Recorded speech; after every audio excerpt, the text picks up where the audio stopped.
Hey there, it's Michelle Teberge, and it's time for another giveaway. I got all these goodies here, and I want to tell you about what's in it.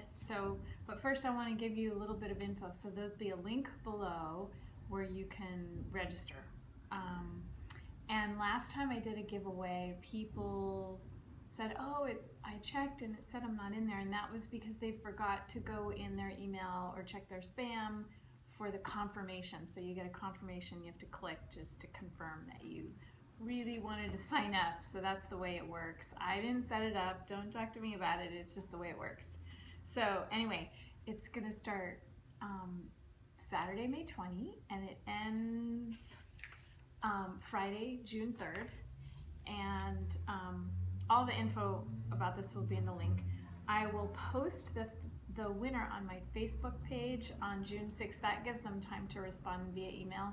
I've had it happen in the past where a winner was drawn at random, and then I contacted them and said, hey, you won, and then I didn't hear from them, and then I waited and waited, I didn't hear from them. I waited a whole week and I never heard from them, so I ended up having to go to the second, and I think a third person, because they didn't get back to me. So I just want to give the person a little time to respond and confirm and send me their address. Anyway, I will ship anywhere in the world as long as your country is eligible. So read the rules carefully, because there's a few countries, I think France and Japan, where they don't allow this type of contest. So just make sure that your country is eligible, so we're not breaking any federal laws. Okay, so let's have a look at what's in this. So here's what's in the kit. We've got a set of 6 Liquitex acrylic inks. We have some string gel, which I have a video on using that, or maybe a video or 2 on that. A set of soft body colors, including phthalo blue, cerulean blue, deep magenta, interference orange, and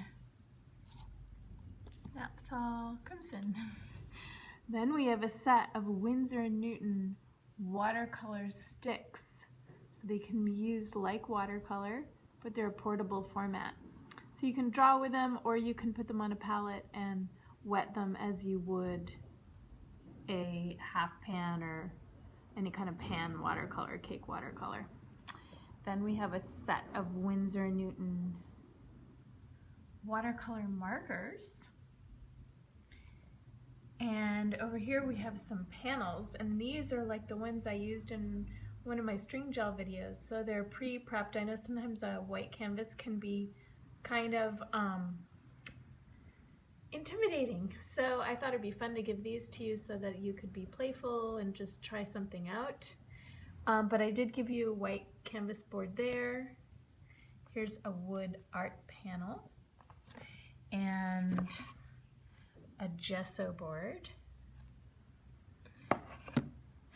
Then we have a couple of acrylic art markers, purple and crimson.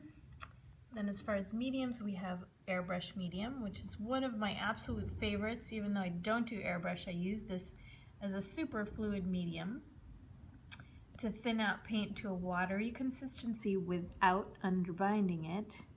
If you haven't checked out my underbinding video, that's sort of essential watching for any acrylic painter. Then here we have slow dry fluid retarder, which is for those who paint fluidly. And this is, as I said, a fluid kind of painting kit. Those who paint fluidly and want to slow the drying time can have a liquid form. Shake that, it's like the consistency of water. So liquid form of retarder, not a gel type of retarder, so it doesn't thicken the paint, but it still slows the drying time. And then another one of my favorites is Fluid. I absolutely love this stuff. I use it all the time. It helps reduce, how would I describe it? It helps the paint flow, and it breaks the surface tension of water, so that you can get fluid type watercolor techniques on paper, but it also takes paint and it helps it brush out on a longer stroke, so you don't have to re-wet the brush or reload the brush. as frequently. Here we have clear gesso, which is a really fun gesso, especially on something like this, where if you want to show the wood grain of the panel, you would be able to put the clear gesso over it and still see that. It's also great for mixed media. You can go on top of it because it's got texture and apply charcoal or pastel or pencil because it has enough tooth for dry media to adhere. Then we have the old standard gloss medium. You could use this as a varnish, but I wouldn't recommend it. I would just use it as a medium to thin the paint to a more fluid consistency and give it a glossy sheen when it's dry. And then if you don't want to do glossy, you've got matte, also a fluid medium that reduces the shine in paint. And that is your set.